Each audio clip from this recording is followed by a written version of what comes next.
Hi, thank you for joining my training. This is Hassan El Tawil. I've been with GE for the last 20 years. I started as a software developer. In the beginnings of my career, I've developed embedded software for our automation devices, and then progressed to be a configuration software developer. Then I started to do field services development, and became a project manager for the Africa, India, Middle East region. As a project manager in the Africa, India, Middle East region, at the end of every project, I used to deliver training on the project to our customers, and then became the technical application engineer for the AIM region. The job was to find the right solution that meets the customer needs based on the requirements in the substation, and basically assisted customers in picking the right DMS solution, the right EMS solution, the right product for their substation. In the last 4 years, I've joined the Markham team to deliver training for our attendees in Markham facility or at the customer site. I deliver training for the D2X product. Basically, when I say D2X, I mean D20, D200, D400, and also the iBox. And I deliver also solution training, for example, 61850 and UR relays, 850 relays. Okay, so the agenda for today will include first, we're going to talk about the D25 application. So section 1 will include the D25 application. In this section of the D25 application, what I will do is I will tell you all about the D25 functionality. What is it used for? Where do we install it in a substation? How do we utilize all the functionalities, the different facilities available on the D25? So D25 over the years have progressed from Gen 1 to Gen 2 to Gen 3 to Gen 4, and with this progress, it has found many avenues of utilization in many aspects inside the substation. Okay, and then we're going to basically open the D25, not show it to you only from the outside, but also from the inside, the front, the back. Basically, you will understand every hardware part of the D25 in this section, which is section number 2. In section number 3, we're going to talk about how to configure a Win database, how to configure the I/O, which is known as plant I/O. So if you hear me referring to plant I/O during the call, during this webinar, it's basically the same as me saying the I/O application, or the input-output application that basically manage the cards, the input-output cards inside the D25.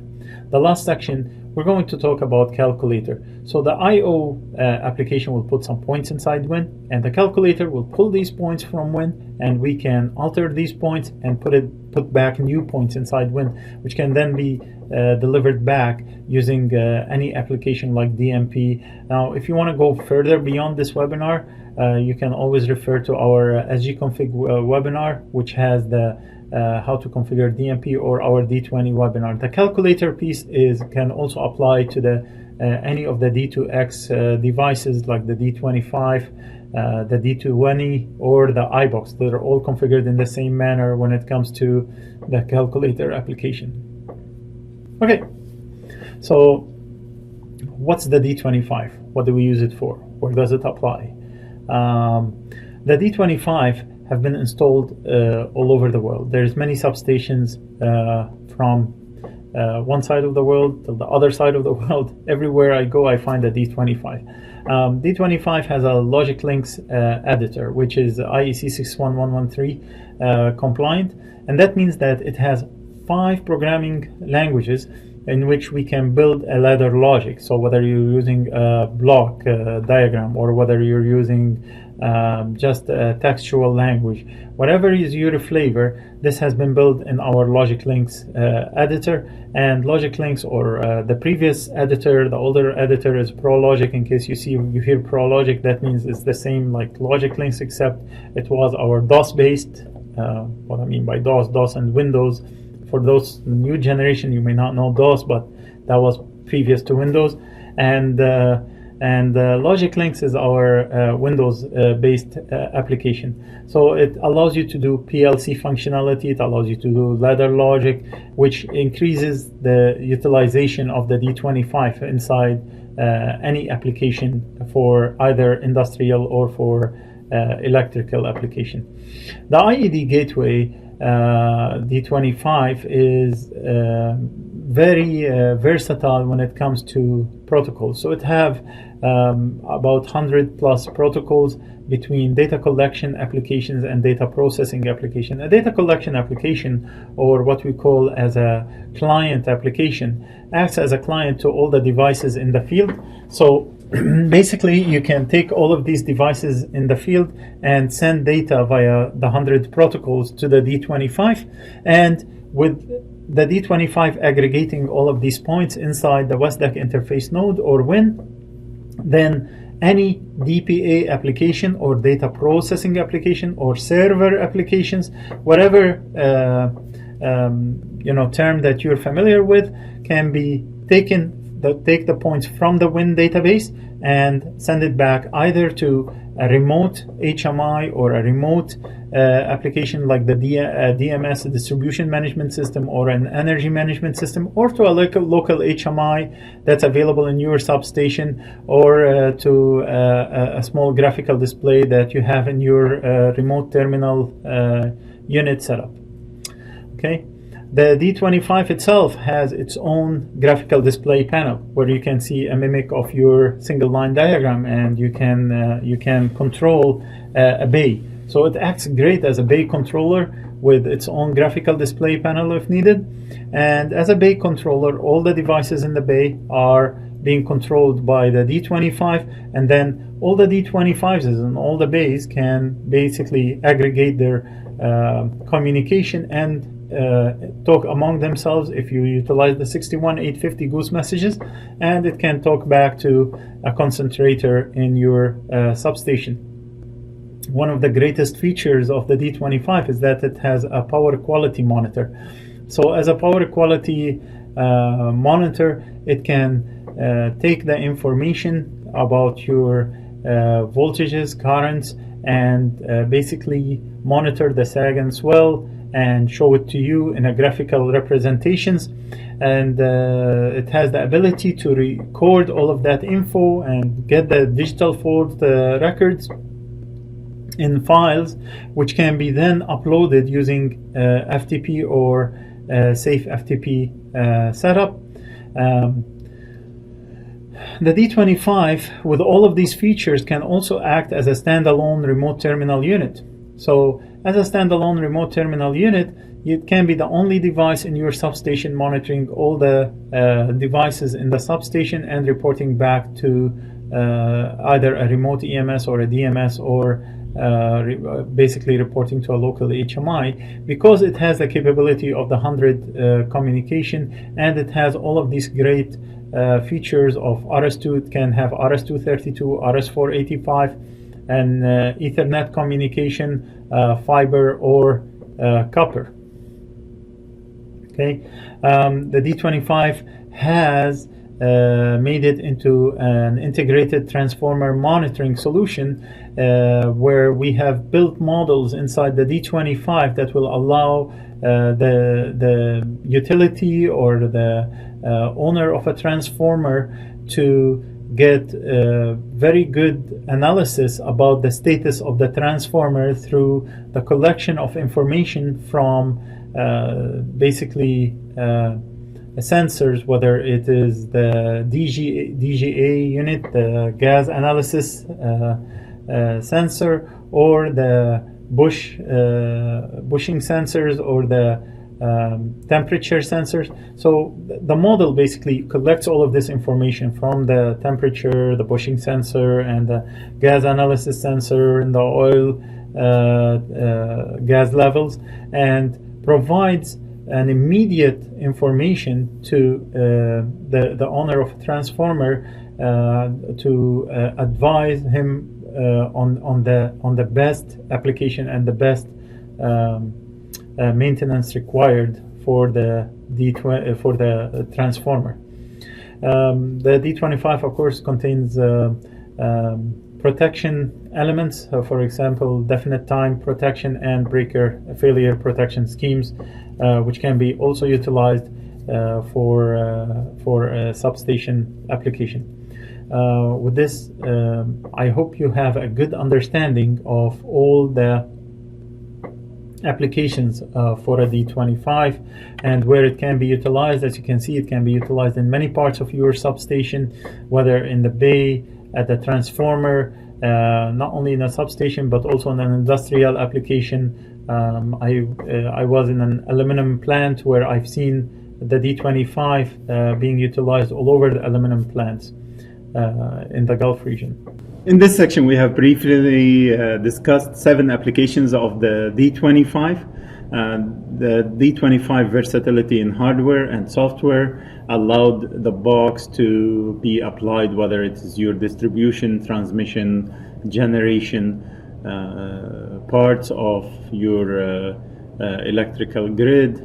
The utility will find this box to be very useful in many applications. We'll show you in the coming videos how to apply the different hardware setups, how to look at the different software setups, and how to configure the D25.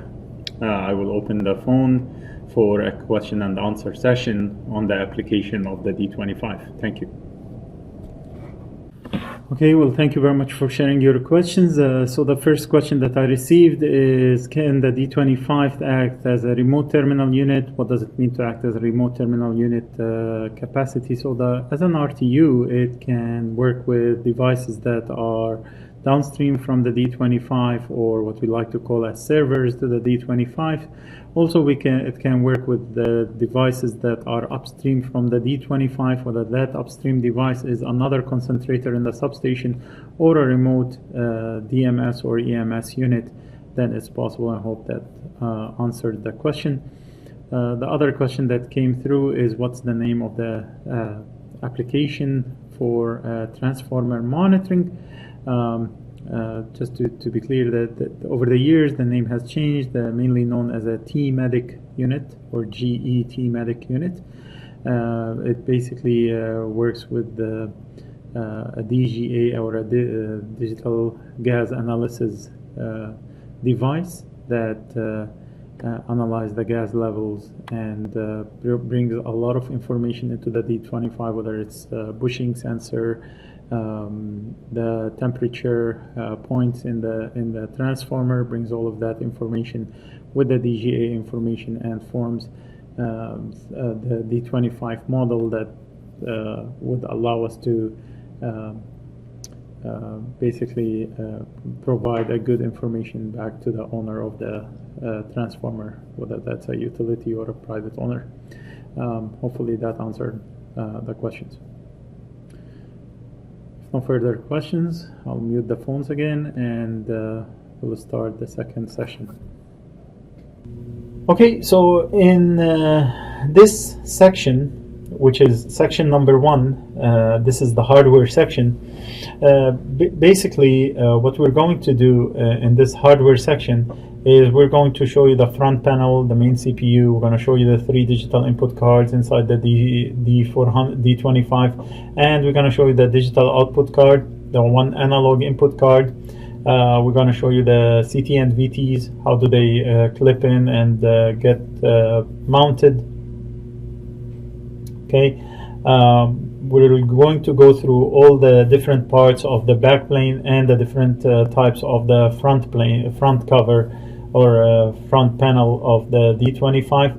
We're going to show you the power supply, how to mount it in, take it out, how to add an expansion board. If you ever need to change to a different expansion board in the D25, that's possible, so you can do that. And toward the end, we're gonna start to show you the ordering guide and how to order a D25. Okay, so in this screencast, we're gonna talk a little bit about the D25. The D25 has many functionalities. I'm gonna list the most important functionalities for you. So it has a capability as a PLC or a Pro Logic or Logic Links, ladder logic capability.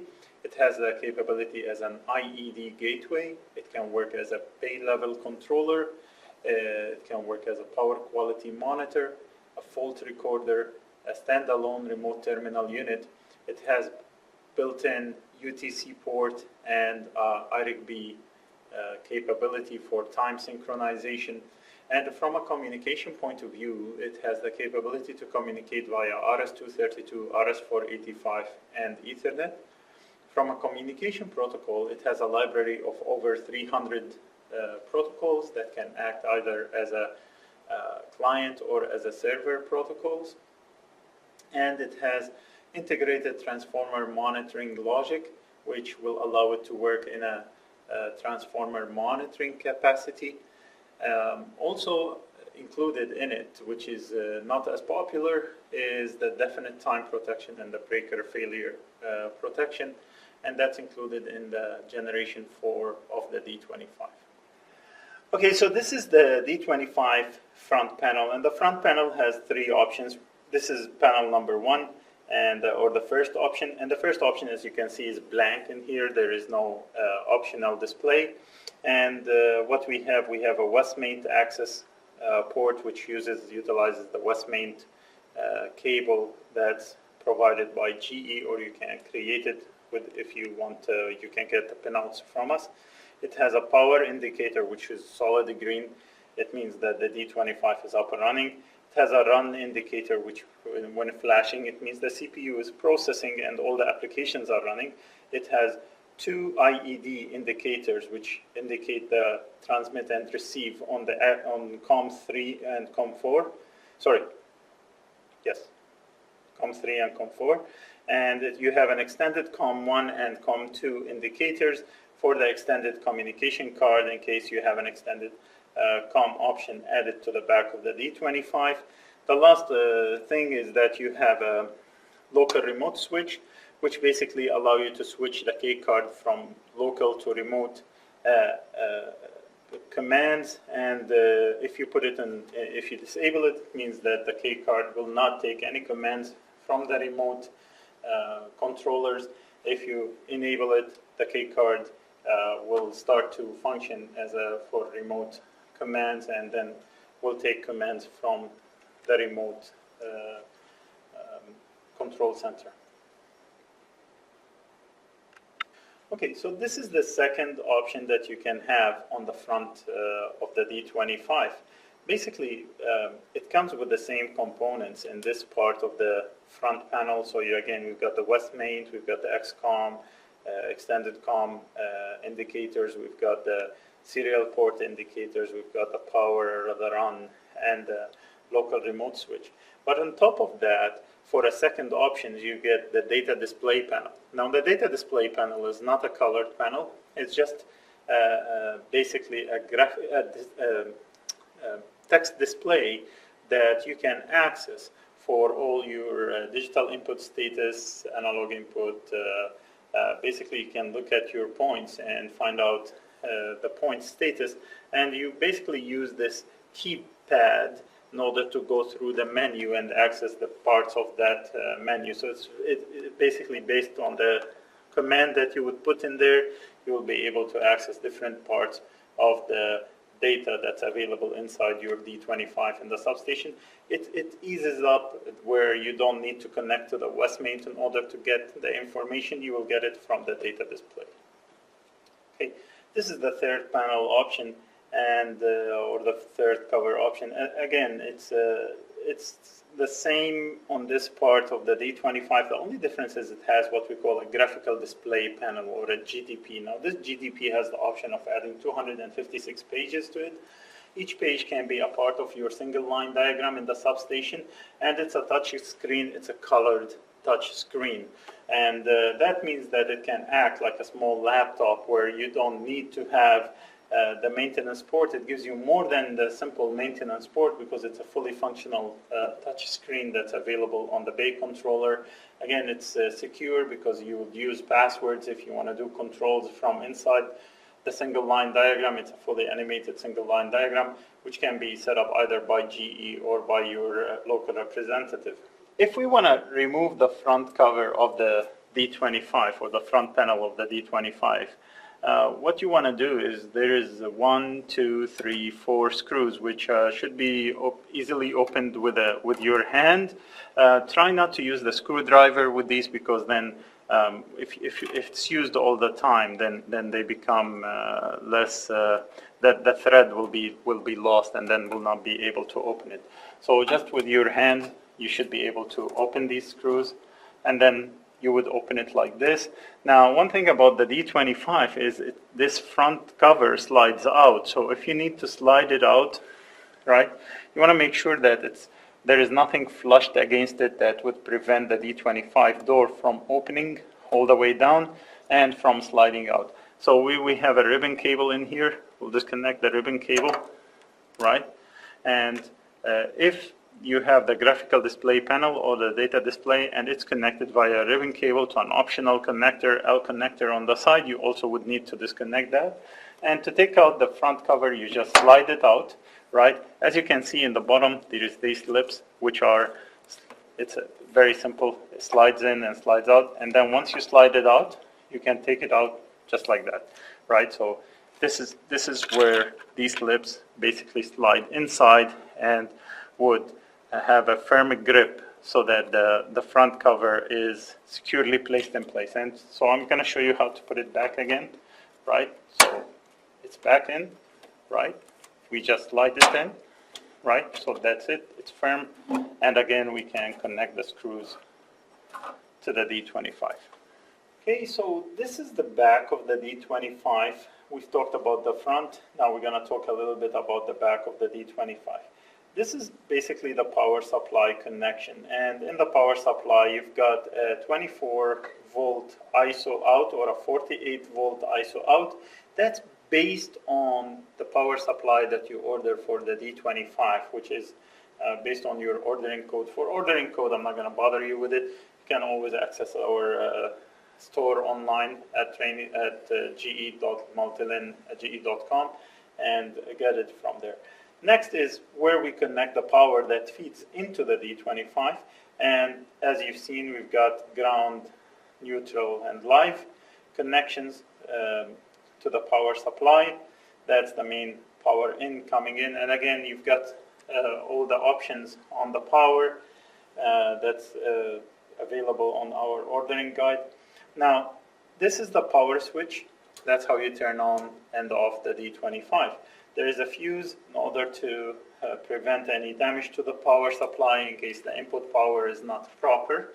Okay, and next come the radio keys. If you want to key a radio auxiliary output from the D25 or send modem signals from the D25. Then you have a maintenance port, an UTC IRIG-B port as noted in here. So we've got D25 main, we've got UTC IRIG-B, we've got, this is the first COM port or COM3, and this is the second COM port or COM4, right? So you've got, or sometimes they know them as IED1, IED2 ports, right? If you buy an expansion card inside the D25, you have many options. So this one is equipped with the Ethernet copper option. So you've got 2 Ethernet copper ports, right? You can also have fiber expansion. You can also have another 2 serial ports, similar to these serial ports, if you have a demand for more serial ports in your bay or in your application of the D25. So it depends on your application and the site for the D25 as to which expansion option. This also can be blank if you don't want an optional card, and it's optional to be added in the future. So you don't have to purchase it at the time or get it at the time you get the D25. Okay. Next, I'm going to start to talk about the input, I/O input into the D25. Before we go too far, this is a ground connection, right? And this is basically where you would connect the grounding for all of these peripherals or I/O cards. So it's important that we connect our green or our ground to this connection over here. The digital input ports are the first three I/O cards. So this is I/O card in slot A and slot B. Okay, this is the first I/O card. Okay, and what you will see is that the first terminal blocks, the two terminal blocks, right, are responsible for the voltage. All right. And then the second two terminal block connections, right, are for the first point, or 1A, 1B. And then we've got 1C, 1D. Somebody will ask me, well, how do we know that? How do we know that the first two would be plus, minus volts, and then 1A, 1B? The guide at the top of the D25, right, will show you that. So in A, or in the position A, the first two terminal blocks are plus minus voltage, right? The second terminal blocks are 1A, 1B. That's your first digital input. 2A, 2B, that's your second digital input, right? So that's why this chart has been placed on top of the D25 in order to assist us in guiding us on the terminal blocks. It's as a quick cheat sheet in the site to assist us with the connections or with the wiring for your wire chiefs in the site. Okay, so basically, coming back to this, right, we've got 32 digital inputs in every card, or 16 in every bank. So for basically for bank A, all right, I've got 16 digital inputs, and 16 digital inputs on bank B. I've got 16 digital inputs on bank C. I've got 16 digital inputs on bank D. I've got 16 digital inputs on bank E and 16 digital inputs on bank F. So across one physical card, we will get 32 digital inputs, okay, which is two banks. Or across the three cards, we will get a total of 96 digital inputs. That's basically 32 plus 32 plus 32 digital inputs. You don't have to purchase all the cards at the same time. You can get one card and then expand it as the requirement increase in your substation. Okay, so these cards can be added to the D25 as the future require you to do it. Then we've got the K card, or the digital output card. Now the digital output card, which has 32 digital outputs, right? The way it works, or 16 depending on your configuration, right? The way it works is this slot in here can be high or low voltage, depending on the requirement. Again, the ordering guide can be used inside your, seen inside our store for ordering guide. Okay, this is the analog input card or the analog input slot. And again, for analog input, you can have up to 16 analog inputs. Now, at the bottom of the D25, so this is all DC connections. This is our AC connections, right? So we can connect our current transformers and voltage transformers directly in here. And for the CT and VT readings, which we're going to show you during the configuration, the type of CTs and VTs options that are available, right? You can have any combinations of up to three VTs and three CTs combination in a 5 slot. Okay, so we'll show you that during the demonstration. Okay, so after we remove the front cover of the D25, what we're looking at here is the main processor or the main motherboard of the D25, and this is where all the processing is taking place. So the first thing is you've got a digital signal processor or a DSP card in here. I'm just going to remove the DSP card to show you what's under the DSP card. Okay, there comes out my DSP card.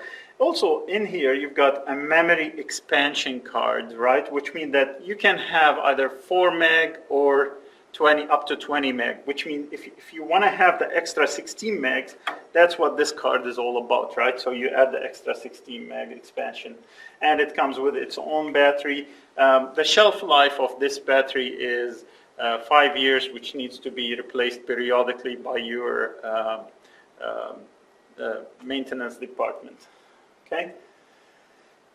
Under the hood, so under the DSP card or the digital signal processor card and the memory card, here's what we have. The first thing first is we have 68 HC11 IO processor in here, and this 68 based processor is the one that's responsible for all your IO card scanning and processing of the signal of the IO card. So when we're running the D25, you have the option of getting an alarm or when this 68 HC11 processor is not running. Okay. The next is the main CPU, which is an MC68360 CPU, and this CPU is the main processor on the entire board. So that's where all the processing of the code and the applications that are running goes through this processor. Okay, just like your main motherboard in your computers. This is the flash, which is the base, the 4 megabyte flash, and like I said, you can add an expansion 16 megabyte if required. We've got the boot ROM, which is very important, and in this case I'm not sure if you can take a look at the writing on this boot ROM. Basically this is a boot ROM that specifies what code and what is the operating system that's running inside the D25. So what's written on it is P155-0 V310 version 310 boot U4. U4 refers to the location of this boot ROM. Okay, so if you want to run a different operating system or a higher version of the operating system, this boot ROM needs to change, and there is a tool in order to extract the boot ROM out of here, okay, that you would have to use. This is the battery which backs up our memory. Okay, so this yellow battery in here, it has a shelf life of 5 years and need to be replaced. Okay, and it basically backs up the non-volatile RAM. Sometimes you hear it as NVRAM. NVRAM is where we save our configuration and we save our applications that run on the D25. So if you remove this battery, you would have to download your firmware, download your configuration, and download your applications again, or the operating system.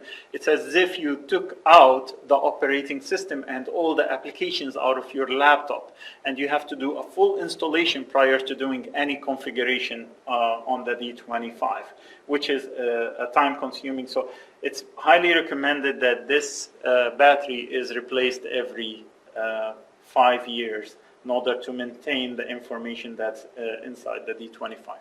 The last part of this board is basically the JP3 JP4, JP5, right? And what these are jumpers that define the card wetting. What do we mean by wetting? It means voltage, whether the voltage is driven from the power supply of the D25 to the devices, or is it a dry wetting, or is it a wetting that's coming, or a voltage that's coming from outside of the D25.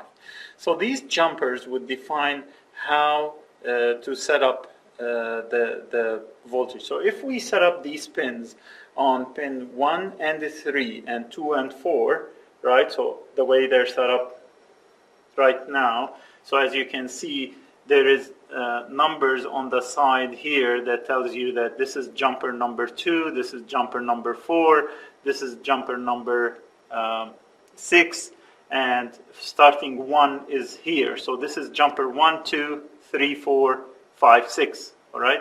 I hope that makes sense. So at the top is 1 and 2, 3 and 4, 5 and 6. So if I shorten 1 and 2 and 2 and 4 on JP3, okay, that means that the first DI card is set up for internal wetting, which means that it's driven by the power of the power supply. If I set it for 3, 5, 4 and 6, so the second bank, so I go 3, 5, the way it is right now. So you see there is a jumper across 3 and 5, and there is a jumper across 4 and 6.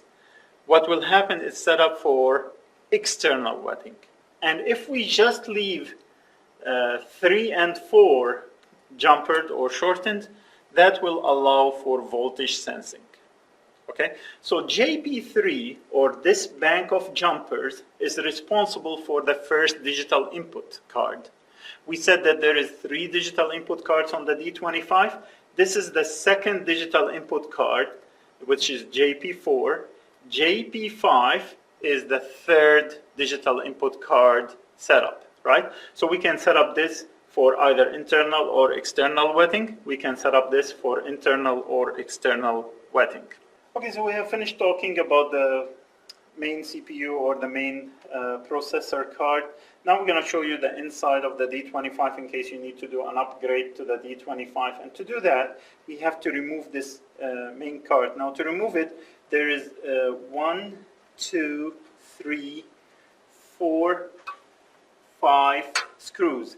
And also there is guides, and these guides are basically to make sure that when the card is installed, so this guide over here, right, is to make sure that when the card is installed back, that it's installed in the right position, right? So what we're going to do next is we're going to remove these screws. What you need to do is you need to loosen it a little, right? Don't press it too much, and then with your hand, just basically loosen the screws. What you don't want is to keep putting the screwdriver on it, otherwise the thread will be lost. So once we have loosened all 5 screws, as I said, with your hand, you would pull out this card. It takes a little bit of pressure, but then it comes out, and you wanna basically free the top of it and then slide it out. If you try to take it from the bottom, right, it will be a fight. You'll never be able to take it out. So the easiest thing to do is to free up the top and then take it out just like that. Okay, so what we want to do is we want to remove the top card that has the power supply. Like we said, it has basically the communication card, it has the expansion card, in case you need to replace the expansion card on it. Now to do that, there's a latching clip in here and on the other side, and the first step is to basically push it up, right? So if it's inside, then you can't remove this card. This card will be secured in, right? So to remove that card, the first thing to do is to latch up this side, so push out the clip upside, and then push up the clip on the other side. Okay, so after basically taking out the latching clips that keep the card inside, we're just going to remove this top card. Okay, I'm just going to talk about it, right? So we've seen it from the back. We've seen the power supply. As you can see, this power supply can connect in there, And like I said, this power supply comes in many flavors. Okay, so I'm just going to mention it quickly. So the available power inputs is 70 to 150 volts DC or 120 volt AC. The second option is 250 volt DC or 240 volt AC, and it can also work at 20 to 60 volt DC from an input power. So basically these are the three options: 70 to 150 volt DC or 120 volt AC, 250 volt DC or 240 volt AC. The third option is 20 to 60 volt DC. So that's the power supply. It comes in three different options. This card, like we said, I mean, you've seen it from the back, right, with the maintenance, the UTC, the IED1, the IED2, or COM3, COM4, right? This is basically the card that maintains and services these communication ports. The expansion card in here, right, which we have talked about, so it has so many options. The first option is, of course, a 10-base T, which comes with two network cards that can be either FL or basically fiber or copper connection, right? The other option that it comes in is it can come with two serial ports. And when you put it with two serial ports, basically what we can do is we can use a radio or an external power to feed into these ports. The reason you would want to feed power into these ports is, let's say the ports are feeding into a modem that requires power through the serial port, through the 9-pin serial port, then you would feed power from the connector, and that would feed out into the two serial ports. So like I said, this is option number one, which is copper network. It can be fiber network, or it can be two serial ports that you can feed power, or just use it without power in there. All right, so next I'm going to show you how to remove those communication cards. Like we said, there is the three digital input cards, there is a K card, an A card, and then at the bottom will come your CT and VT cards. Okay, so to remove these cards, what you need to do is there is a special tool that's provided with your D25. This is the front panel of the D25. On the back, there is a card in here, and you will see those two basically plastic clips. Okay, so these two plastic clips, the way it works is that we will be able to place them on the card, right?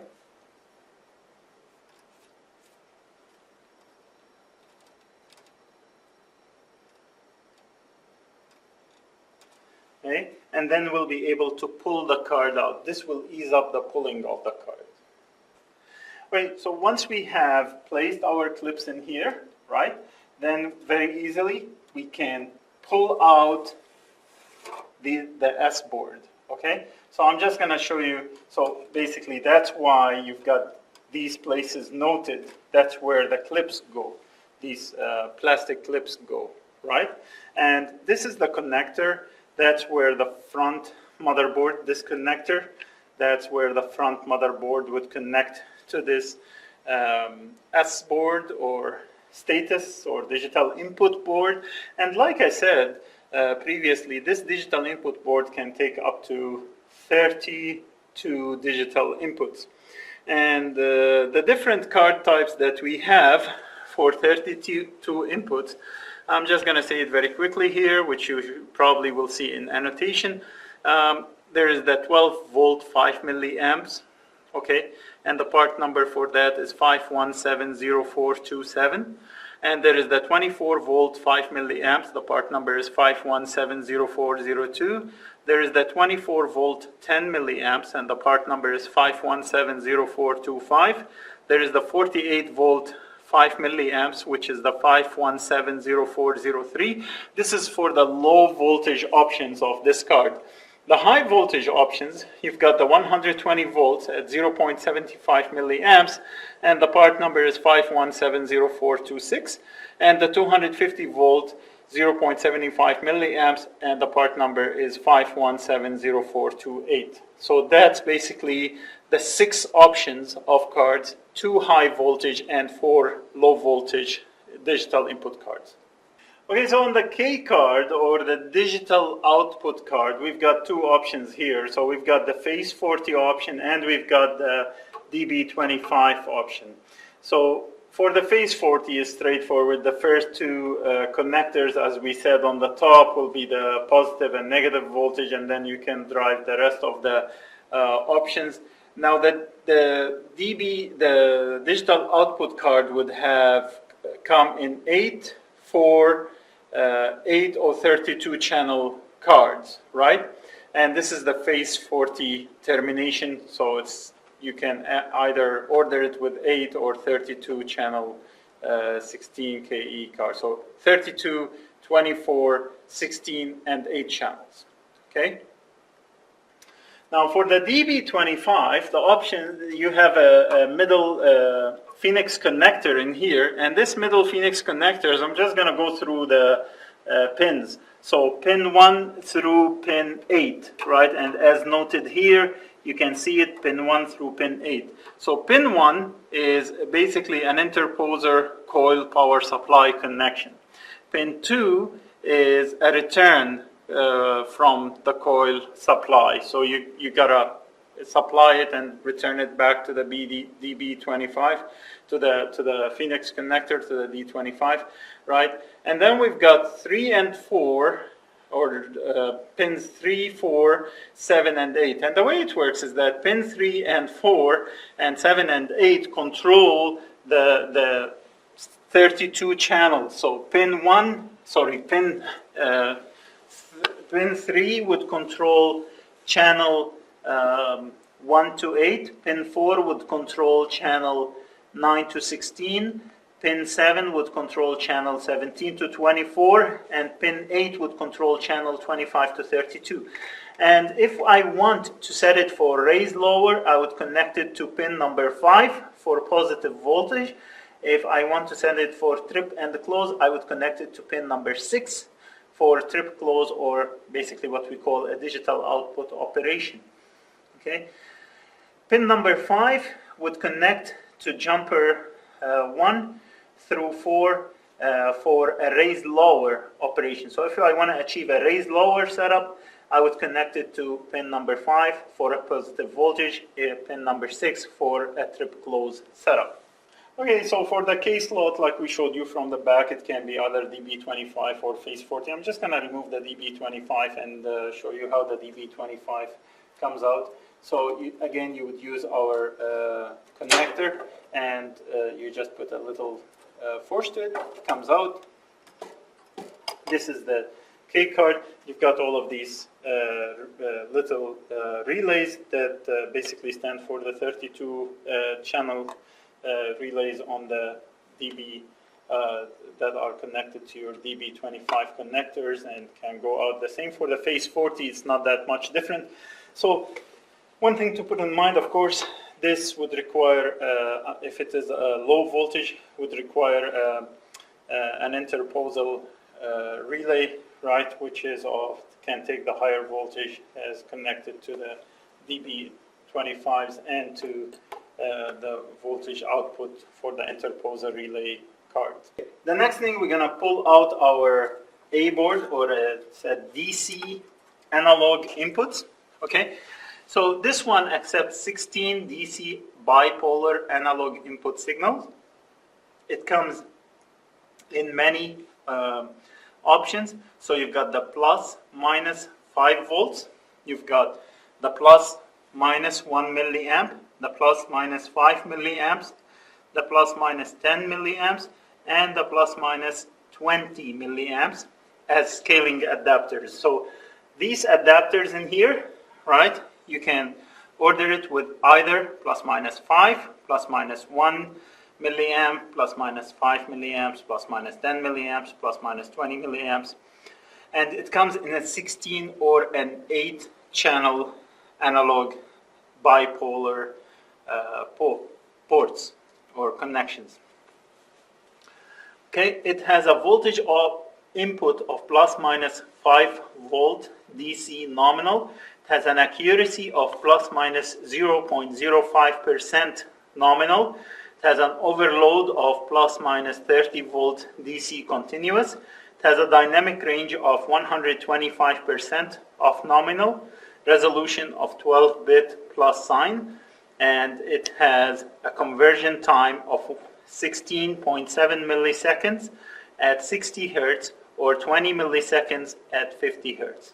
Okay, so basically, like we said about the AC inputs, we have 5 slots where we can add our cards, right? And these can be either CT, current transformers, or VTs, voltage transformers. So you can have 3 AC CT or 3 AC VT, but the maximum for voltage transformers is 2 max. The maximum for current transformers is 4. So we can have 4 current transformer, 1 voltage transformer. We can have 2 voltage transformers, 3 current transformers as an option. Okay, and the current and the voltage transformers card looks like this, right? Just if we want to remove them, each one of these takes up to 3 channels, right? So 5 cards, 3 channels or 3 inputs, right? That means a total of 15 analog input signals, right? In the back is TB1 to TB30. The options on them is 120 volt PT, 110 volt PT. PT or VT is the same, of course, right? Potential transformer, voltage transformer. 69.3 volt PT, 63.5 volt PT, 220 volt PT. And from a current transformer, we can have 1 amp current transformer, 5 amps, 5 amps CT, high precision current transformer, 1 amp CT, 42 flux busters, and 5 amp CT, 42 flux busters. So basically, to remove these cards with these options is very easy. You just push it to the front, right? And that would release it from wherever it's installed. And then we take it out, and this is basically our one of our voltage transformers. Okay. In summary, the D25, from a front plane panel, we have 3 front panels, 3 different front panels. One would come without an LCD, without a graphical display panel, one with an LCD and with a graphical display panel. From the back setup of the D25, we have a phase 40 connection. We have a DB25 based on your needs in your substation to terminate your wires. And it can connect up to 3 digital input cards. Each digital input card can have up to 32 digital input points, and in total 96 digital input points. We have 1K card which can take up to 32 digital outputs, and 16 analog input AC, 16 analog input DC, and you have your CT and VT for AC input. You've seen the expansion cards where we can be 2 serial ports, fiber, and copper Ethernet connection. Okay, I'm going to open the phones for a live question and answers, and to answer the questions that you have posted to me during this section. Okay, so I've unmuted the phones, and just to answer some of the questions that came through this session is what is the port number on the expansion serial ports? Basically, because we started with port number 3 and 4 for the 2 COM3 and COM4 that are available on the D25, the other COM ports are COM5 and COM6 that are expansion to the D25 can be added to the D25. Okay, another question is, can the number of digital input cards be expanded in the future? Currently, the number of digital input cards is 3 digital input cards, a total of 96 digital inputs. You can start with no digital input cards and then expand it up to a maximum of 96 digital inputs. Hopefully that answered the questions. Okay, if there's any comments or answers or questions at this point? None? Okay, so I will mute the phones again and we'll start session 3 of this webinar. In section 3, we will cover configuration. In the configuration, I'm going to show you how to configure that order code, how to look at how to order a D25, and utilize that order code in order to configure your D25. So to configure a D25, we have to create a project. We'll utilize sgconfig. We've got a webinar on sgconfig if you want to go watch it. It's also available and published on YouTube. And how to create a device, create a firmware for that device, how to configure the applications in that device.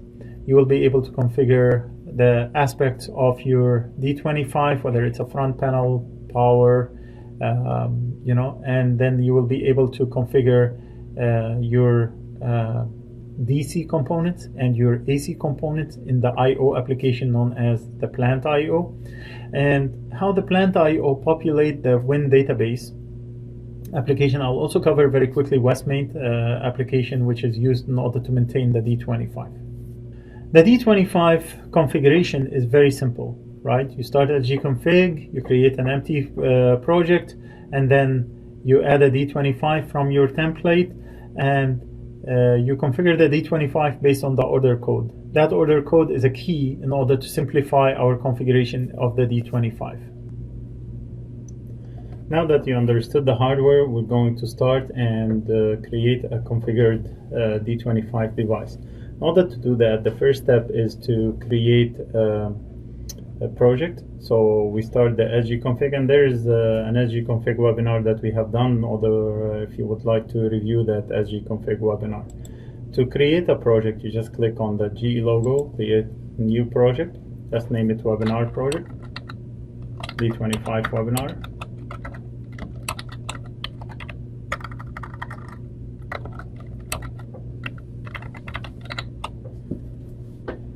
And these parts are left for you and your utility to put whatever you like.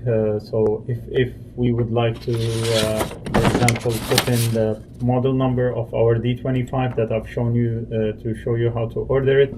So to order the D25, we can start our store at ge.multilan.com.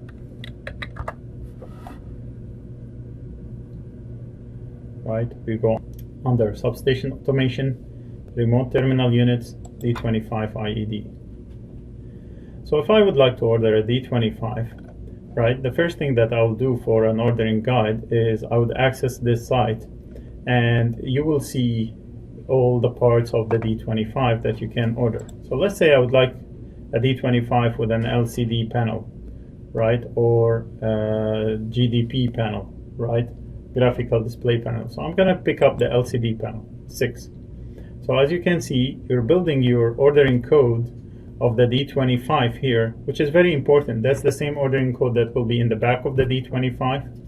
So you will see 6, 1. Let's say that we pick up this voltage level for our power supply. For a communication option, I'm going to pick the fiber communication option, and then we'll leave this empty. For a control card, let's say that we pick up the D25 KE control card, okay, and so we'll pick up the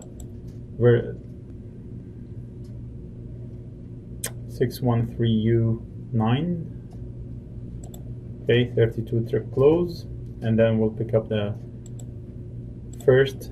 We will have only one digital input card, which means that you will have 32 digital input cards in this D25.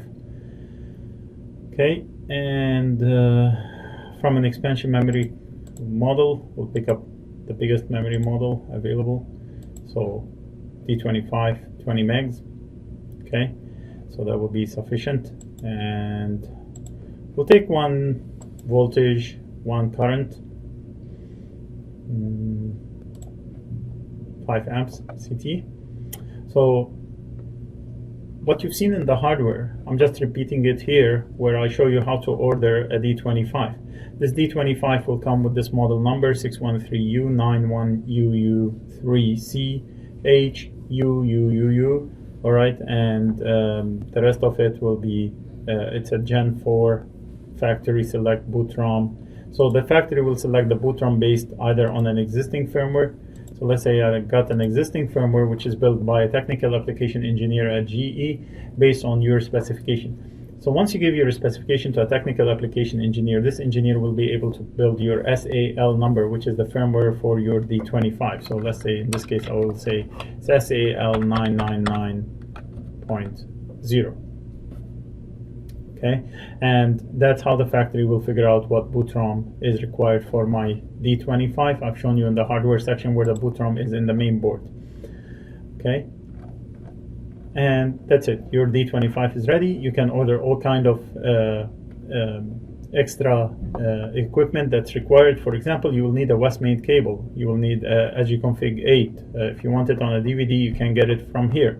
Okay, so we start our AGConfig. We have built our board. We can put the part number in here if we want, so we can say 613U91UU3CHUU1B, and that's the part number that we ordered. This is the D25 that we ordered. We can put it here, we can put it in the customer contact, we can put it in the notes. For a customer contact, you can put the GE or GE Multilin customer service support. Then we click OK. Now we've got an empty project. In order to create this project, this device inside this empty project, we need to add the firmware. So I can go to the firmware library, select import, and you can import the firmware from an existing project, which is the recommendation, because these projects are already built by GE, tested by GE, tested by our factory with your device. So I'm gonna get the firmware that was tested with my device, which is the Y1187B. I'm gonna get the SAL 9990. This comes with a plant IO, DMP, Goose messages, A083, which is a calculator, DTA that I will show you later in this webinar, and the B008, which is the system point database, and the P097, which is the plant IO that I will show you today, and P014, which is the Westmate configuration. Now I've got the SAL 999 in this project, so if I go back to the firmware library, I can see that the SAL is part of this project, and I can add D25 devices that have this project in it. So I go to the device templates, click on the D25 device, put it in. The minute you put it in that open workspace for your project, you'll get the D25 wizard. Click next, name my D25, we'll say D25 web. We can put the serial number, put the description. Anything that's not yellow again is optional for your utility customization. We click next.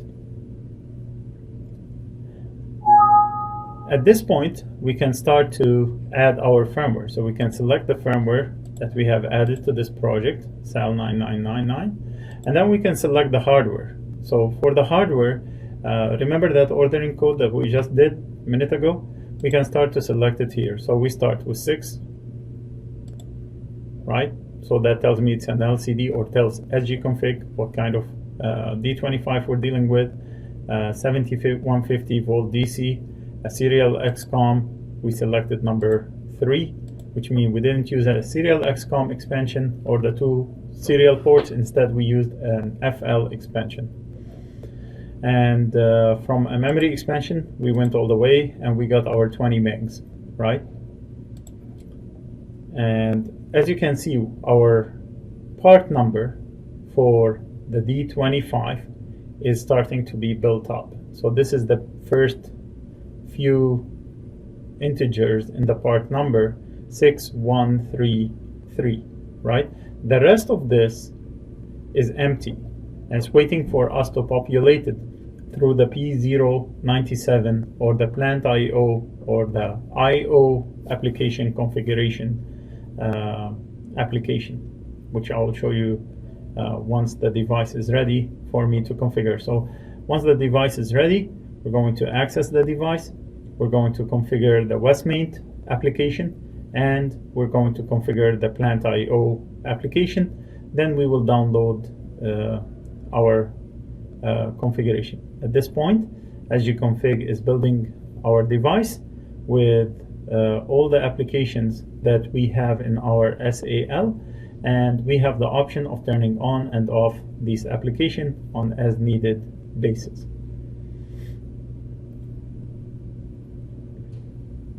So P097 that you can see right now, that's being built by the SGconfig, has our plant IO. So in the world of the D25, there is data collection applications and data processing applications. Data collection applications stands for basically client application. It works with all the field devices gathering information. So one of the field information that we're gathering is the physical points, the IO card that's inside the D25 that I've shown you, and the application that takes care of the 3 digital input cards, the 1 K card, is the plant IO or P097, which is this application, right? It constantly scans these cards for an update on the points and the status of these points.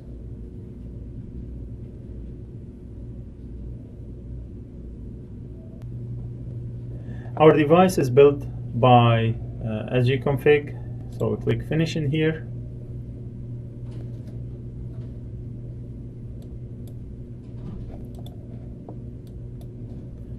And once the device is ready for us, we can put a picture on that device if we want, so we can import from anywhere in your computer. This is a very cool feature. So if you have a picture that you want to associate with this device, or if you don't and you just want to use something in the gallery, then you can select from the gallery and click OK.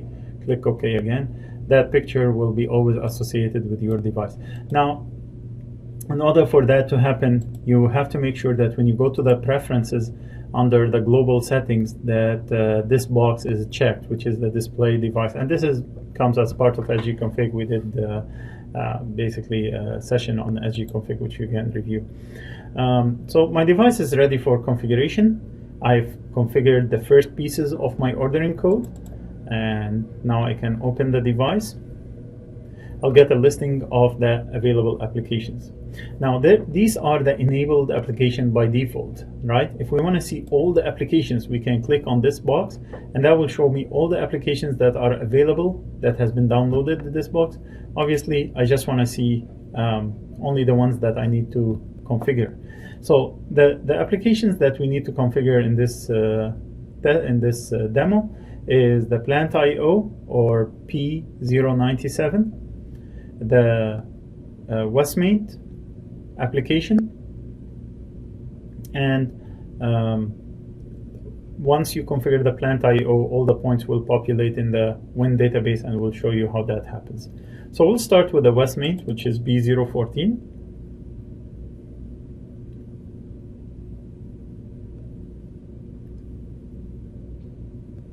Under B014, there is an icons and there is a tables tab. We'll start with the tables tab. So on COM0, we're going to configure it to single column with description. And then we go over to buffer configuration.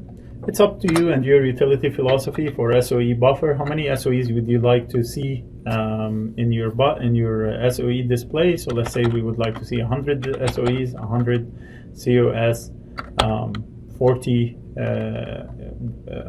info or warnings or errors in the error log, and then for every time you log in, there will be a buffer that's part of your Westmain configuration guide if you want to get more information. It's about 10 buffers per login. So if I put 20, that's sufficient for one login. If you want to have multi logins into Westmain at the same time, you might want to increase that number by 10 if you have 2 logins, or 40 if you have 3 logins, and so on. So for the SOE location, we can place it in RAM or NVRAM. The reason you would place it in an NVRAM is in case the power got cut off to the D25 and you want to know all the historical reasons as to how the power got cut off, then you would place it in the NVRAM. When you turn on the D25, you can still get all the SOE events that took place, and you can take a look at these SOE events. Okay, and then we configure the user configuration. This is where you configure all your users. So for every user, what screens can he access inside your Westmain, and you know, what is his welcome message, his specific welcome message. So if you read the configuration guide, if you want him to access to be super user and access all the screens, then you would put -1 in here, and that will give him full access to all the screens. If you want him to specifically access certain applications, then you can put certain applications. The username and password, which can be changed in here in the configuration, and then that user specific message. So we say, welcome to our D25 webinar. Okay, that message will flash very quickly once the user log in. This is a last message for every user, which you can customize per user. For a generic welcome message that will be displayed to every user that log in, we start, basically the screen is from 1 till 20 rows, and you just decide where you want to place your information. So we'll say this is welcome to D25 webinar session, and then you leave 2 rows in between the lines. Let's put today's date, which is the date of the webinar, 23rd of June.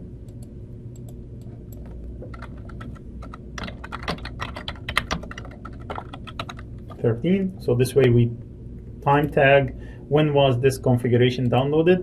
And you can put it in normal or in inverse. When it's inverse, it's highlighted against the background, and we say on row number 10. So remember, leave always 2 rows in between. We'll say login.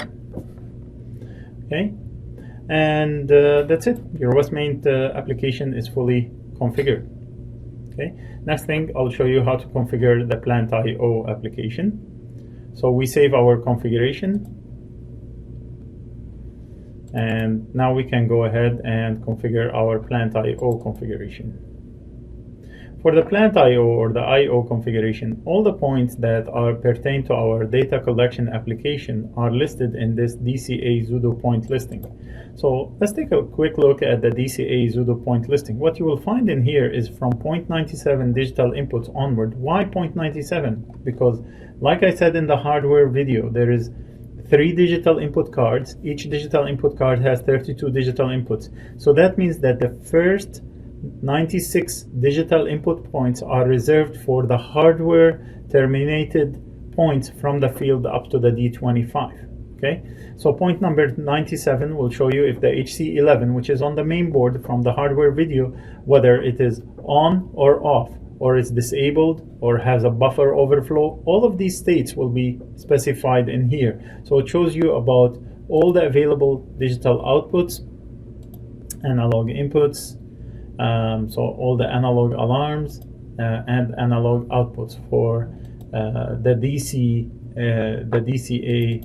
configuration. So all of these points are available in here. Okay, and then we go into our DC configuration. Now what we're doing is we're populating our DC section of the ordering code. So from the ordering code, we have 613U, or there is no analog input port.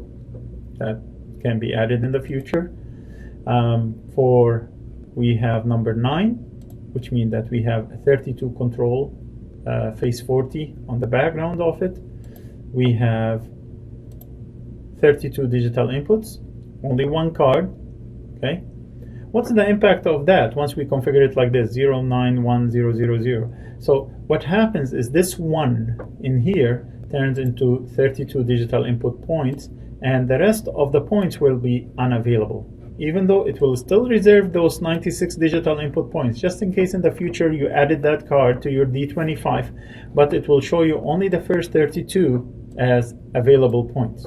Okay, the same for the digital output points. Right now it will show you that some of the points, the 32 digital output points, all on. There is no analog input, but if you enable the analog input in the ordering code, then it will allow you to edit. And this is the place where you can start to add your termination. So if this is connected to your transformer alarm, high alarm, low alarm, right? Then that's where you would start to add your termination naming.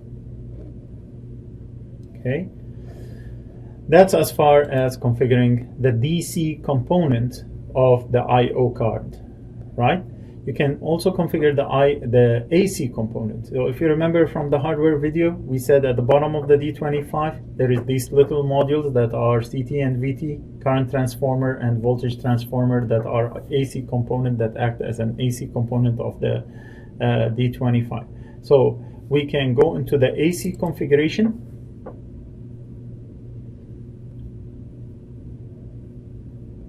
So in the hardware interface, we configured this part of the ordering code and the memory part. In the DC of the I/O, we configured this part of the ordering guide, of the ordering code. Now we're finalizing and we're configuring this part of the ordering code. So this part can be set up as per the ordering code to C, H, that will give us 120 volt PT at 2.5 nominal, 5A CT at 16 nominal. We're not using any of the other slots, we're leaving them for a future expansion. CHUU. So now we have completed our ordering code inside the IO 613091003CHUU. You can go ahead and lay out how these points are connected. So I can select buses, right? How many circuits are we talking about? Then we can assign each current transformer to which phase it's connected, and each voltage transformer PT, right? And you can decide for each bus what's the nominal phase voltage. Is it line to line or line to neutral, right? So all of this can be specified in this interface. Accordingly, the points will be enabled. So as our AC points that are connected with these circuits will be enabled as we enable the configuration. So again, if we go 1 and I connect this to CT0, CT1, oh, CT2, and PT1, PT2, and PT3. So we go to the IO configuration, it's enabled, right? All of these points, as you can see, are enabled. Okay, so let's disable all of this, right? We'll just set it to 0, take it all out, take it all out, right? And we just click OK. Now we have finished our ordering code for the IO card, and all you need to do from this point is just populate in your point descriptions. So to populate in the point descriptions, there is an easy way to be done inside the Win or the B008 or WSDAC interface node database. It's just a huge database that basically monitors in and out between the applications, between the client and the server application. So we can go to the system point database, right? And while highlighting the system point database, you can see the D25 plant IO has reserved 631 points. That's basically the 97 digital inputs plus all the digital inputs that are associated with my AC points and the points that are talking about the behavior or the status of all the alarms inside, like the HC11 status and all of that. So when I go to descriptions, right, I can export these descriptions if I want, and I can import them. So I can export it, all digital inputs, click OK, to my desktop, for example, click OK, right?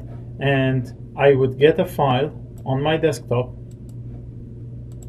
Just gonna cancel a little to show you that file. It's just a DI text file. When I open it, it looks like this. You can open this file inside Microsoft Excel.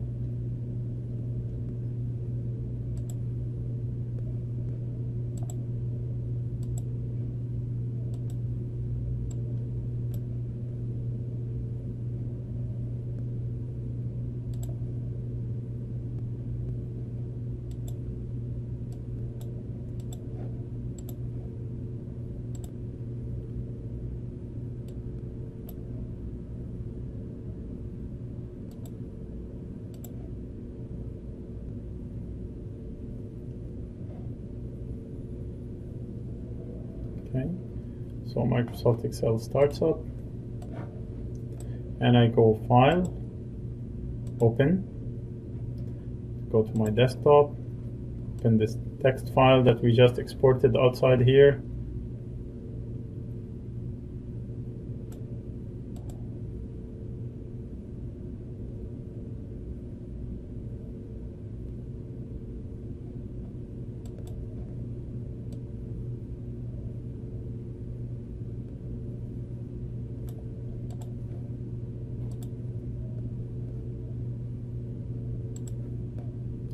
Right, so if I want, I could name this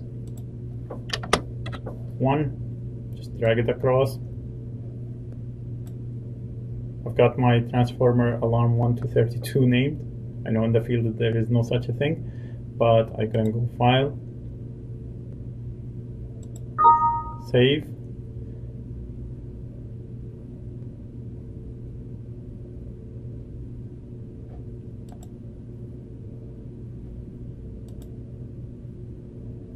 can save it as a text file again.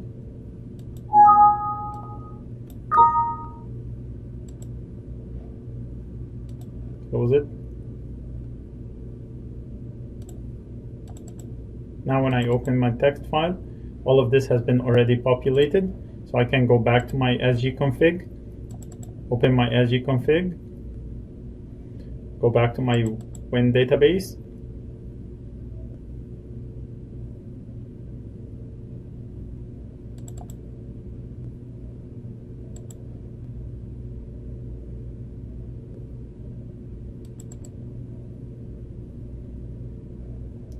go to my descriptions. So we exported. Now we're going to import all digital inputs. Click OK. Ask me for the file that I want to import from. Desktop. Boom. It picked up the file because that's the file that's named DI descriptions. As you can see, all the naming is in here. So you can use a good tool like Excel in order to export and import your points into the Win database, right? You don't have to do it manually inside this interface. Nevertheless, it is possible, right? And then we click OK. Now my Westmaint is set up, my Plant IO is set up, and my Win application is set up. So B008, which is the Win application, B014, which is the Westmaint application, and B097 is set up. I click close in here. My device is showing a red button, a red square, which means that it's not configured. Now we can generate the configuration on that device.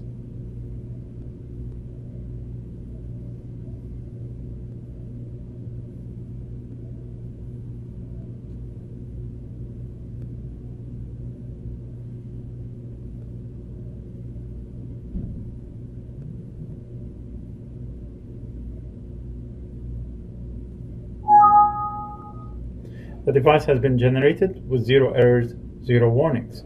So what we can do is we can connect to our Westmate. To connect, we go to options, and today everybody has a USB to RS-232. So to connect to the RS-232, I need to find out where is the port that I'm connected in. When I bring up my interface, I can see it is on COM number 5. So I'm just going to select COM number 5 from here. Right, as serial, you can connect via modem, you can connect via LAN if you have your D25 set up already on the LAN, and you can select your baud rate for download and whatnot. So we're just gonna select the interface through COM5. I'm connected to the D25, so I'll turn on my D25.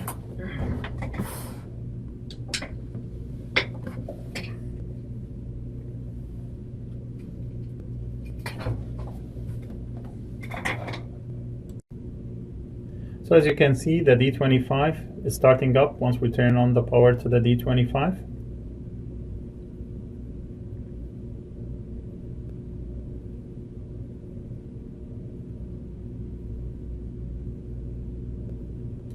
And what it's basically doing is like booting your computer, right? It goes through, checks all the RAM, checks the flash memory, has the firmware in it. Most D25 have the firmware in it. If it doesn't have the firmware, you would need to download the firmware, which is covered in the manual and in other webinars on how to download the firmware to a device. Okay, and my applications are starting. Okay, so I go into my Westmate, electronic RD. Right, we go into the system functions, 68K monitor, and then we press F7 to download the configuration.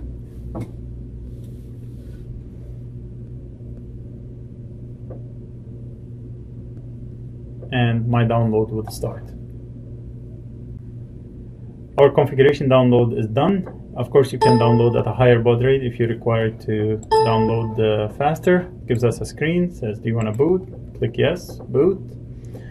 The booting process starts again. It does a RAM test, which is, like I said, it's like testing your computer for all aspects of the D25 that are properly running.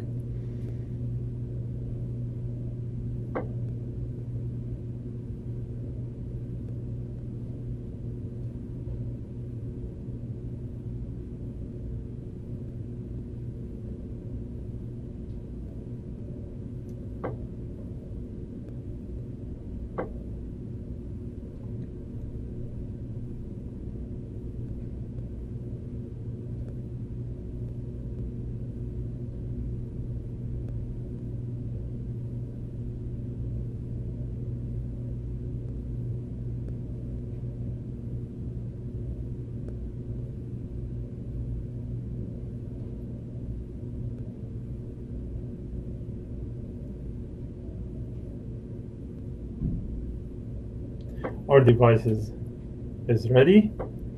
Press enter. We get the proper welcome message. So welcome to the D25 webinar session. That's what we configured, 23rd of June. If you see this is on an inverse background, log in. Once I log in with the name and password, Westronic RD. When I press enter, that message that we have configured for me as a user is flashing here. Welcome to the D25 webinar, right? And now we get to the Westmate screen. So I'll show you around the Westmate screen what's happening. We can go to the information log, or they like to call it error log. We can see that none of the applications that I had is showing up as a problem. We can look at the 68K monitor. In the 68K monitor, I can type the word image, IMG, and that will show me what version of application I've got. Firmware number SAL99900, which is the firmware that I used for configuration. Okay, device status display. There is no devices here that we are connected to. Okay, and then we can go into our digital input display. And you can see all the definitions of the points that we terminated, right? So transformer alarm 1, transformer alarm 2, transformer alarm 3, and so on. So I'm going to show you Westmain, and in Westmain, as you can see, the digital input points are displayed here.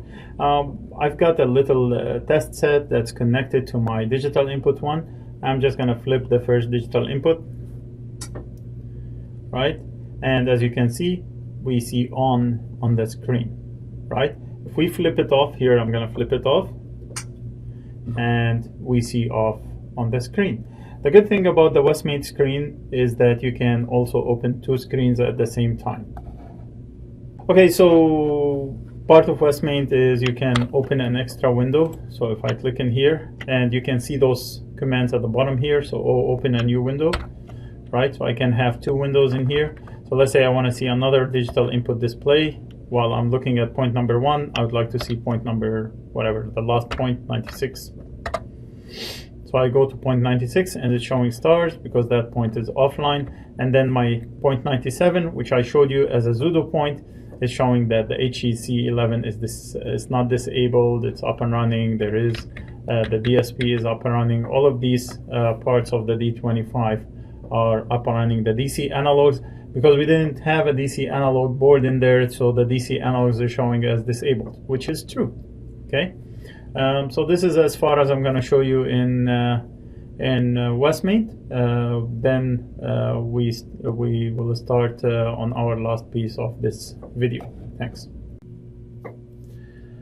The D25 configuration is very simple, right? You start at gconfig, you create an empty project, and then you add a D25 from your template, and you configure the D25 based on the order code. That order code is a key in order to simplify our configuration of the D25. I will open the phones for questions and answers, and I welcome you to share your questions, answers, or concerns, and please bring it forward. Thanks. I'll unmute the phones.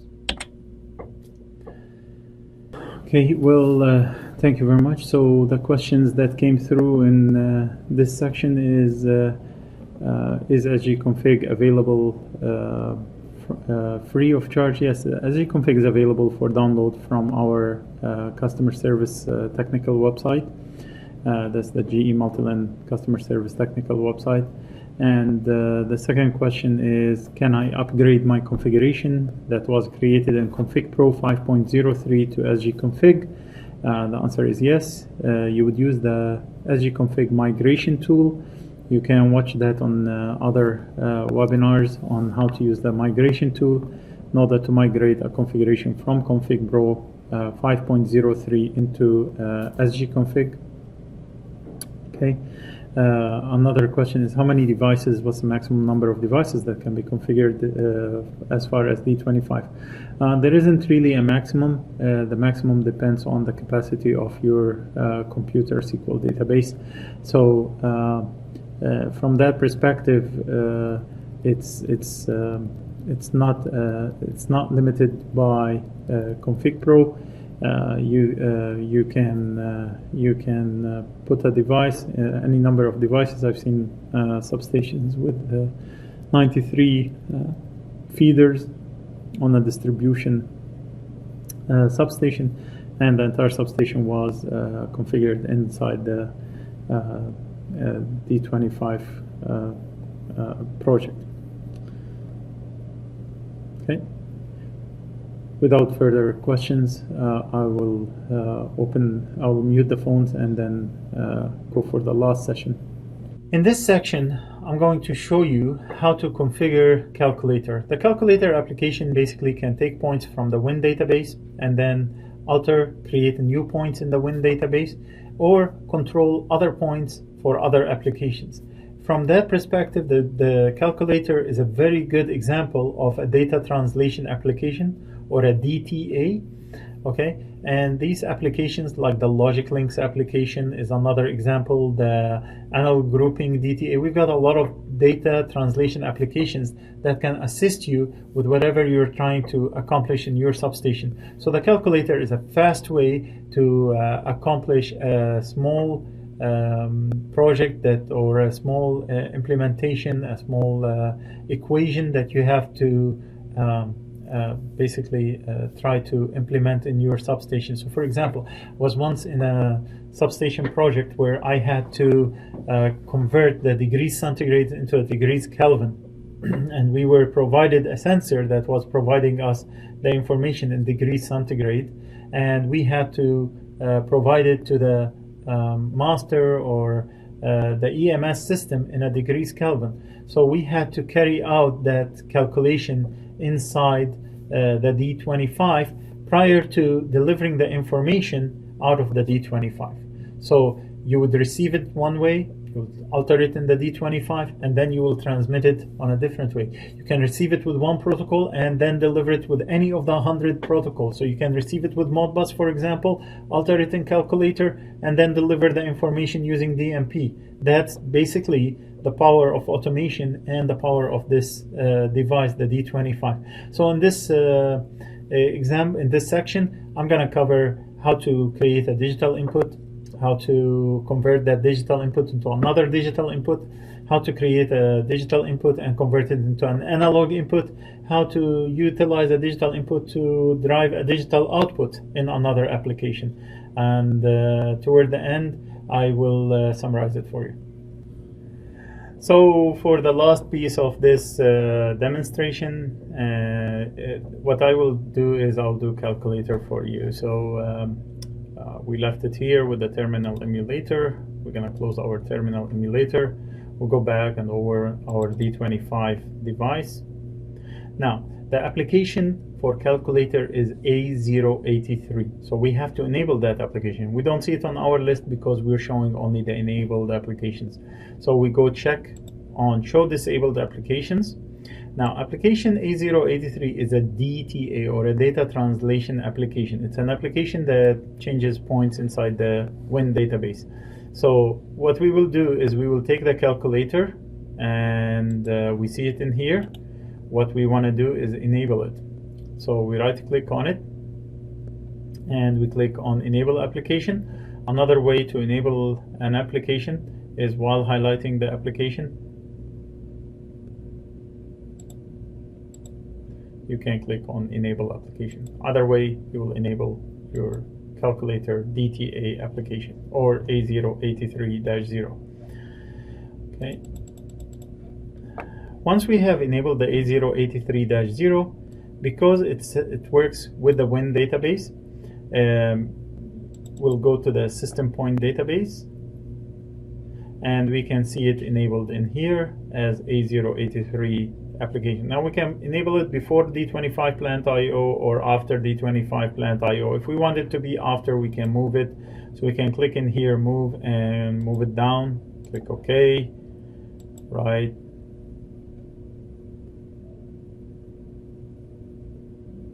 And we have moved our D25 calculator to under the D25 plant IO.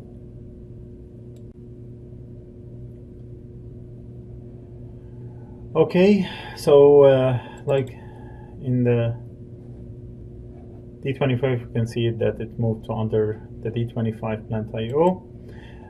In order to configure any application, so we'll show only the enabled ones. And we can see that we've got the plant IO, which we already configured. We've got the system point database, the West main. And for the calculator DTA, we can go ahead and configure it. To configure any application, if you're not aware, in our system, you would need the configuration guide. So in this case, I will need to open the A083 application configuration guide. Okay, so let's do that. I'm going to show you this configuration guide, and basically this is the latest that you can download from our website. So in this configuration guide, which is very useful configuration guide, the first thing they would like to show you is that there is a table that defines all of these points that we have. So for example, we can have a digital input, digital output, analog input, analog output, and timers and counters defined as DI, capital DI, capital DO, capital CI, capital AI, capital AO, capital TI, right? And In here, the equal, not equal, greater than, less than, greater than or equal, less than or equal is how if we want to do a comparison operator. So we can say AI 35 less than 2389 or DI 56 is equal to 0. So we can test these conditions and find out the status of these conditions. Now the status of these conditions would be recorded in a calculator owned point. This calculator owned point will be defined in the WIN database. So just to show you an example in here, okay, I'm going to open the calculator application, right, which if it is not enabled, you would enable it. So we open the calculator application. You will see the two tables in here. There is the digital input table, and that's where you define your points that are coming from the other applications. So for example, if we have plant IO points that are coming from the transformer that we just have given an example of, right, we can configure the first 2 points and then make an operation on those 2 points in the digital inputs table. So the digital inputs table is basically to control the calculator points and the information that goes into the calculator points.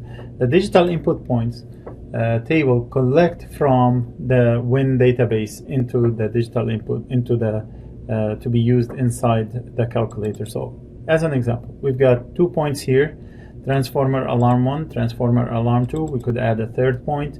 Basically, when you click on a record, you will get a listing of the points that are available in WIN, right? So let's say transformer alarm 3.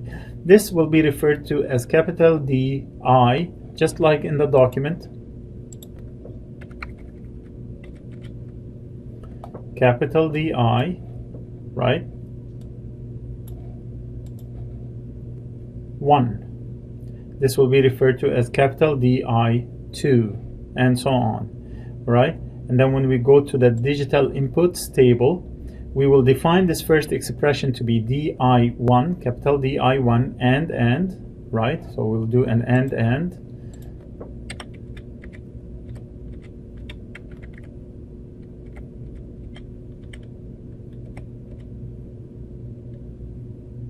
The one and will give you a binary operation, but we don't want to do a binary operation. We want to do a real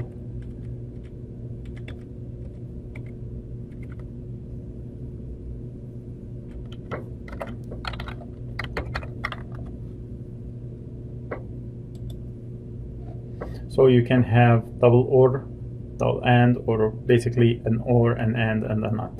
Okay. And so we have DI1 and DI2, okay? And once you're done the calculator, that's it for the calculator configuration in order to configure those 2 points. Click Save. And we need to define the point inside the WIN database. So we go back to the WIN database. And we will find, we have to define a calculator. So we go to the points, we add a point in here. Right, and then we go to the description, and we can type whatever we want in the description. Let's say DI1 and DI2. Okay, and then you press close. There is a red dot. Just generate this configuration.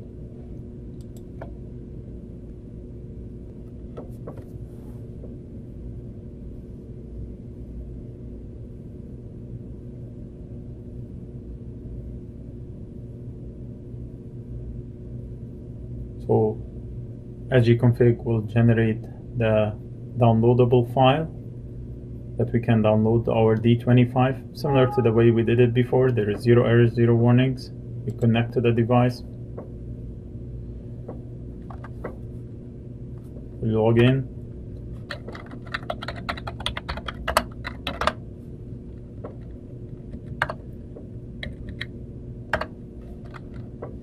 Right. I would like to change the baud rate to a higher baud rate so that we can have a fast download this time.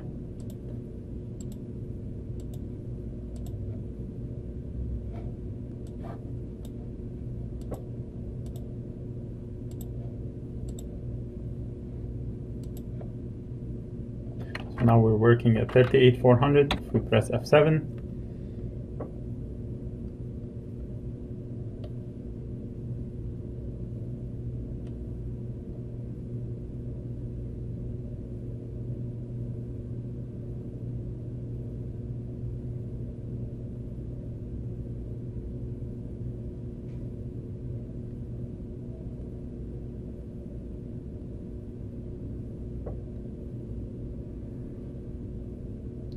as you can see that the configuration is downloading very fast. Now, once the download is done, Config Pro will prompt me for reboot.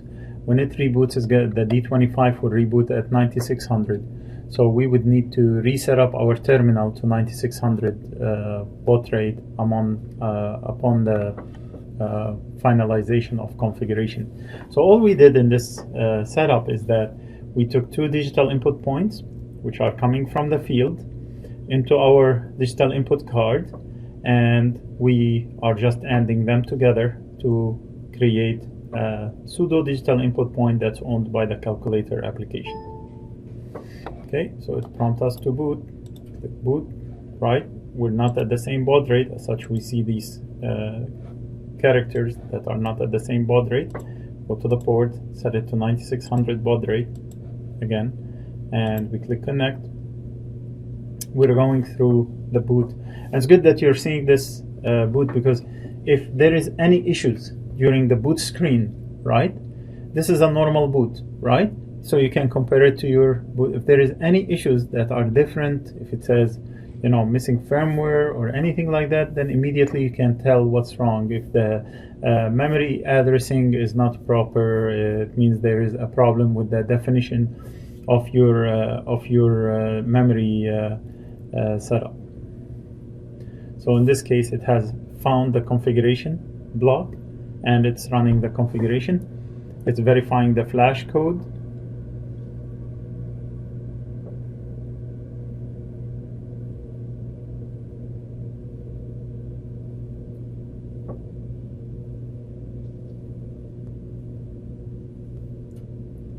A D25 boot normally. We log in.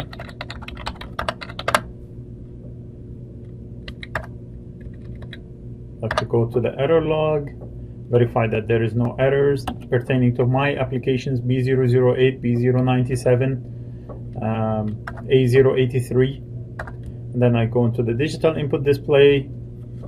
I open a second window on the digital input display. Now, as I said, the calculator point was point number 632, because it's at the end of all the points that has been defined for the plant IO, the 631 points that have been planned, that has been associated with the 600. And both of them are off. As such, the outcome of my ending is off. So DI1 and DI2 are off. If I switch the first one to on and off will give you off. So that's normal behavior. On and on. Now the outcome of the digital input that's owned by calculator becomes on, right? If we switch one of them to off, it comes back to off, right? And so on, right? So just for completeness, I'm gonna give you another example with analog inputs, for example. All right, let's say we create an analog input point. Okay, so we're gonna close this, go back, we open the calculator,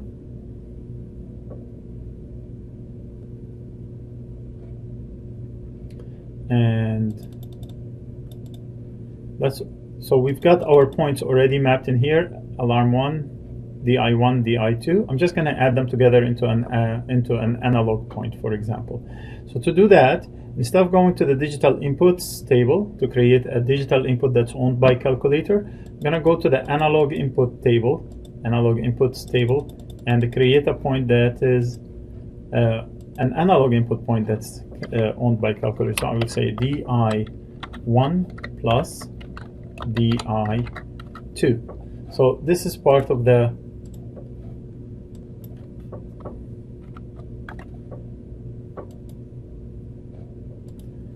plus operators, right? So plus for addition, minus for subtraction, multiplication, division, and module. So I'm just going to say DI1 plus DI2. I'm going to create another analog input point that says DI1 minus DI2. Okay, and we go ahead and we save it. Now, because we created two analog input points owned by calculator that are analog input, I have to go back after saving. I have to go into the Win database,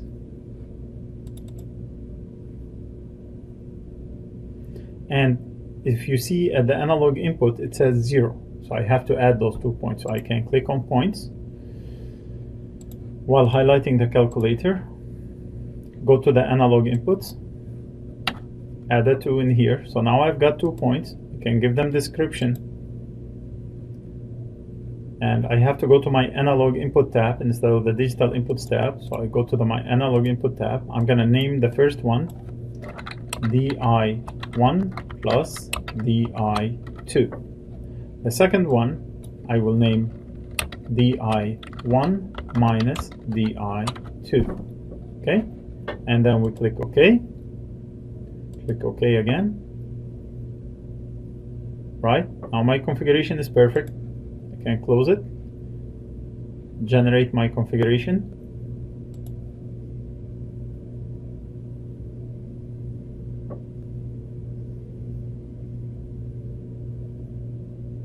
Right? I mean, this calculator application, which is in every firmware that we give to every customer, is a great tool. You can do timers, you can do addition, subtraction, all of that, simplified expressions, and even I've seen complicated expressions being implemented once you get comfortable with this application. Then we connect to the West main. Right? When you see the screen like this, you press Ctrl R. That would redraw your West main screen. I'm just gonna close the other window. Right? Click Escape. We still haven't downloaded our new configuration. We have generated it, but we haven't downloaded it. So we click SP. And I would like to go to a higher baud rate, so I'll go to the baud rate 38400. Disconnect. Right? Go to options.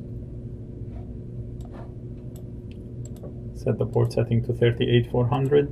Click OK. Connect. Now we're connected at a higher baud rate.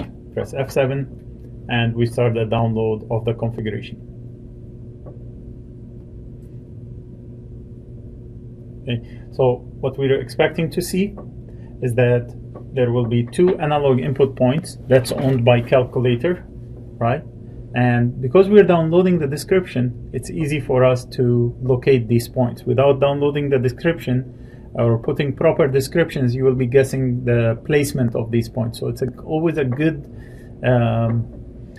practice to put proper expressions. And I showed you how you can import those expressions very quickly from an Excel sheet. You don't have to do all the expression typing inside the sgconfig or the table for Win database.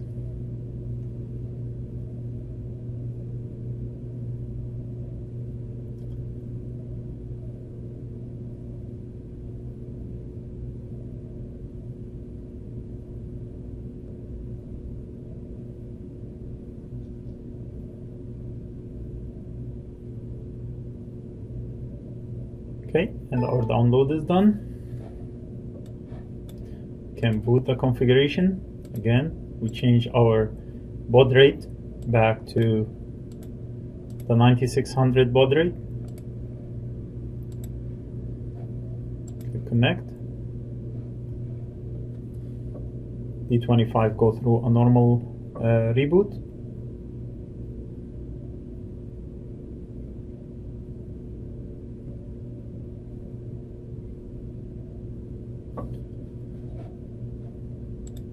Okay, like I said,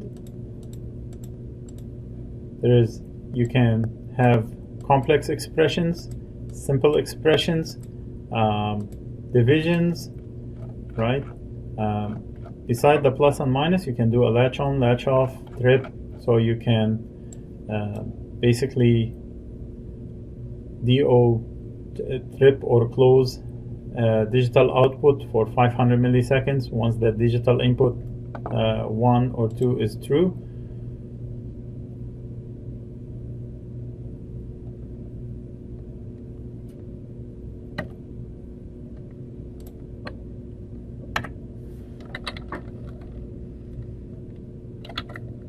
So I'll log in, Wastronic RD. Hopefully you're more comfortable with this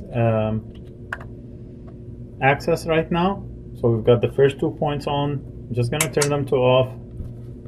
Okay, and then we open the window, go to the system data display, go to analog input display, go to the final points.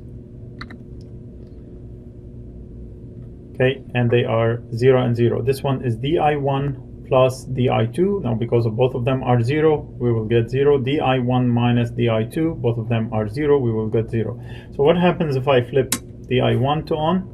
What we see is DI1 minus DI2 will give you 1, and 1 minus 0 will give you 1. So 1 plus 0 is 1, 1 minus 0 is 1. If I flip DI2 on, right, we will see 1 plus 1 is 2, 1 minus 1 will give us 0, so that is expected behavior.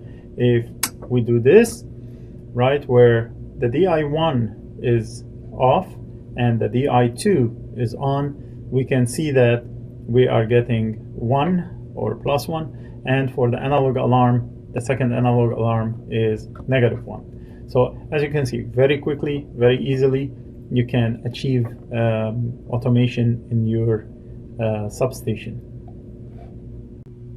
Okay, so we have covered how to create a digital input, summarize a digital input, 2 digital inputs into one digital input, create a new alarm from certain set of alarms. So that's how you can accomplish alarm grouping inside the D25, or you can utilize our alarm grouping DTA. The reason why would you utilize our alarm grouping instead of creating yours, because the alarm grouping DTA would give you much more facilities than you can sit for hours trying to figure out how to do something, and we have already implemented all of these DTAs. I've shown you how to utilize the analog inputs. I've shown you how to utilize the digital outputs. There is much more to the calculator than I can show in this webinar, obviously, and hopefully that document, the config guide document, will guide you through further and bigger jobs that you will carry at your substation. Hopefully you're very comfortable with the D25, with configuring all aspects of the D25 at this point. I will unmute the phones for questions and answer. This is the final question and answer session, and I really thank you for attending this webinar. Okay, we'll unmute the phones. Thank you very much. And just to answer some of the questions that came through is, can I show a configuration of the timers in calculator? I'll consider it for a future how-to video to try to show you how to configure timers inside calculators, and that would apply to all our D2X base applications. Another question is, we have shown calculator in this video. Can we show configuration with DMP, Modbus, and other applications? The answer is yes. Like I said, the calculator application is basically applicable to all our D2X devices. When I say D2X, I mean the D20, the D200, the D25, and the iBox. It's also vice versa. So I did a video on the D20MX. You can go and watch the D20MX video for DMP configuration, and the same DMP configuration would apply to the D25. Another question is, does all the applications that are in the D20 platform apply to the D25? And the answer is yes. About the major percentage of the applications, except the ones that are specific for D25 application, for example, some of the protection applications that are specific to the D25 would not be shared across the entire D2X platform. But the majority of the applications, the majority of the protocols, whether we're talking Modbus, Conatel, DMP, all of the 100 popular protocols, land ascent gear, are all available on our D25 and on our D20, including 61850, which is available on the D25, as a D25 is a server 61850 compliant device. Another question is, would I consider configuring Modbus on as a how-to video? By all means, we'll try to create a Modbus configuration webinar in the future. Another question is, will this webinar be posted? Yes, for everybody that registered in this webinar, you will get an email with the link to this webinar, and hopefully you will be able to watch it on our YouTube channels with all the videos that are available on our YouTube channels. Thank you.